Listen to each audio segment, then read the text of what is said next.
हमारा जो स्टेप है यहाँ पर ह्यूमन एक्सक्रीशन के बारे में है, अर्थात मानव के उत्सर्जन तंत्र के बारे में है। आप जानते हैं कि जो मनुष्य का उत्सर्जन तंत्र होता है उसका जो मेन ऑर्गन होता है उसको हम गुर्दा, वृक्क या फिर इंग्लिश में किडनी बोलते हैं।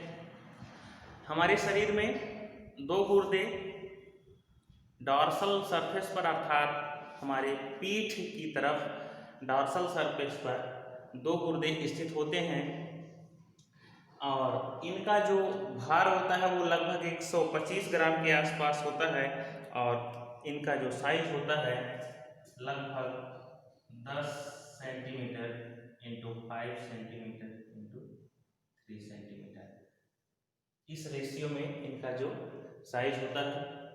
यहाँ पर आप देख रहे हैं फिगर में राइट किडनी जिसको हम दायां वृक्क बोलते हैं और ये दूसरा लेफ्ट किडनी जिसको हम बायां वृक्क बोलते हैं। यहाँ पर कीट नुमा संरचना होती है इसको हम हाइलस बोलते हैं और ये जो दोनों आप स्ट्रक्चर देख रहे हैं दोनों नली जिसको हम यूरेटर बोलते हैं और यहाँ पर जो किडनी में फिल्ट्रेशन होता है, जो भी मटेरियल्स छानते हैं किडनी में अर्थात जो रक्त का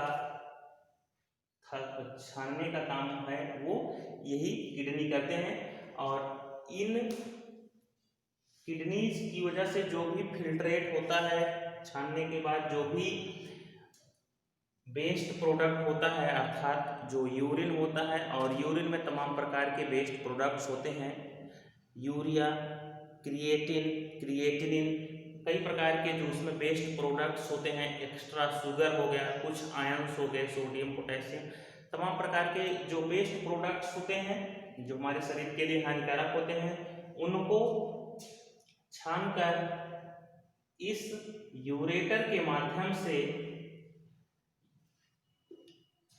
यहाँ पर ट्रांसफर कर दिया जाता है जिसको हम मूत्राशय बोलते हैं या फिर इंग्लिश में यूरिनरी ब्लैडर बोलते हैं। यहाँ पर किडनी में छानने के बाद जो भी फिल्ट्रेट हमारे लिए हानिकारक होता है, वेस्ट प्रोडक्ट होता है, वो यूरेटर के माध्यम से इस यूरिनरी ब्लैडर में आकर इकट्ठा हो जाता है और जिसको बाद में यूरेथ्रा या फिर मूत्र मार्ग से बाहर निकाल दिया जाता है शरीर में।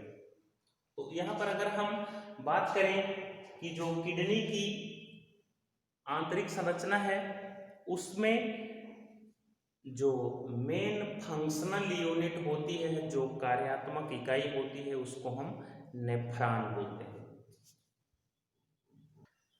तो यहाँ पर किडनी में जो है जो हमारा फंक्शनल यूनिट होती है उसको हम नेफ्रॉन या फिर यूरिनिफेरस ट्यूब्यूल बोलते हैं। स्ट्रक्चर ऑफ नेफ्रॉन,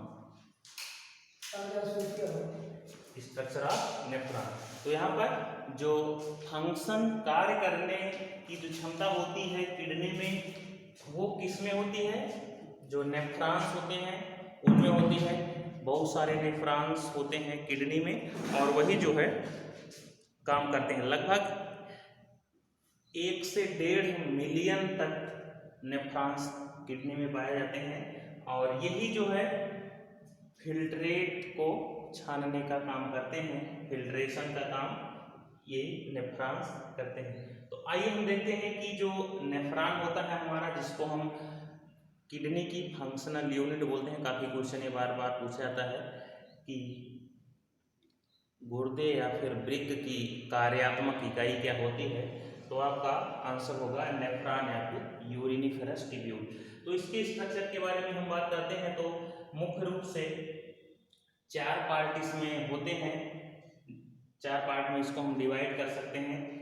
पहला पार्ट जो बाउमांस कैप्सूल होता है, तो यहाँ पर ये जो आप कटोरे जैसी संरचना आप देख रहे हैं ये स्ट्रक्चर, इसको हम बाउमांस कैप्सूल बोलते हैं। बाउमैन ने इसको खोजा था इसलिए उनके सम्मान के रूप में इसको हम बाउमैन कैप्सूल बोलते हैं। तो ये जो बाउमैन कैप्सूल होता है इसमें कुछ कैपिलरी का नेटवर्क होता है, कैपिलरी है, आपने ब्लड सर्कुलेशन में पढ़ा था, तो ये ब्लड वेसल्स होती हैं, रक्त नलिकाएं होती हैं, काफ़ी महीन रक्त नलिकाएं होती हैं। तो यहाँ पर ये जो कैपिलरी होती हैं इनका एक नेटवर्क बन जाता है अर्थात जाल बन जाता है, और इस कैपिलरी नेटवर्क को हम ग्लोमेरुलस बोलते हैं।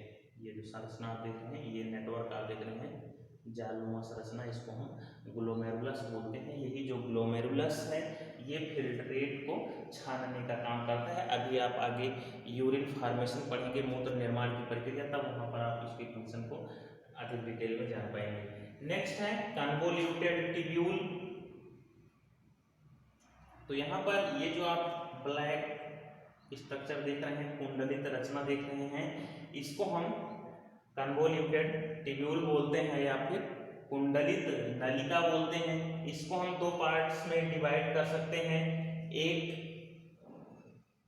प्रॉक्सिमल कन्वोल्यूटेड टिब्यूल, समीपस्थ कुंडलित नलिका इसको बोलते हैं हिंदी में, समीपस्थ कुंडलित नलिका। और अगला इसका जो पार्ट निकला है उसको हम डिस्टल कन्वोल्यूटेड टिब्यूल बोलते हैं, इसको हम दूरस्थ कुंडलित नलिका बोलते हैं इसको। तो यहाँ पर ये जो कन्वोल्यूटेड टिब्यूल है, कुंडलित नलिका है, इसका जो पूरा स्ट्रक्चर है उसको हम दो भागों में डिवाइड कर सकते हैं।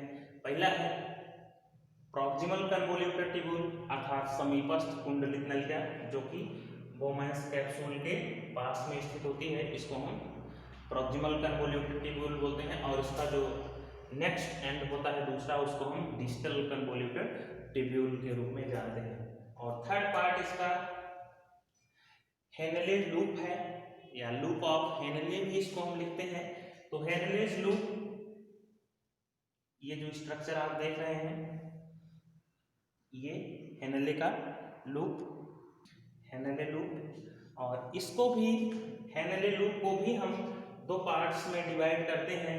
यहाँ पर आप देखें descending limb of loop of Henle या descending limb of Henle's loop, हम इसको लिख सकते हैं, दोनों सही हैं।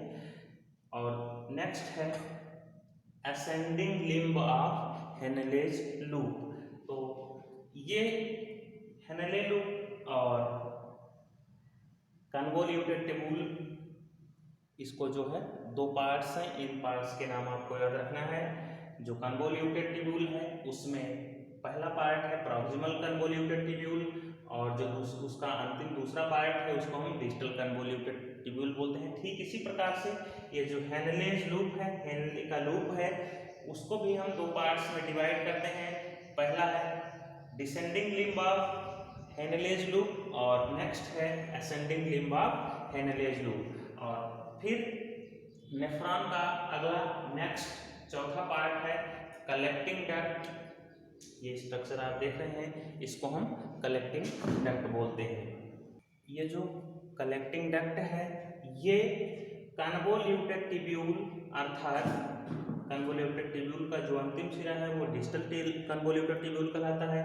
तो इसी कन्वोल्यूटेड टिब्यूल से ही जो फिल्ट्रेट होता है, छानने के बाद जो वेस्ट प्रोडक्ट्स होते हैं यूरिन मुख्य रूप से, उस यूरिन को ये कलेक्टिंग डक्ट इकट्ठा करती है और उसको फाइनली लास्ट में पेल्विस में ट्रांसफर कर देती है।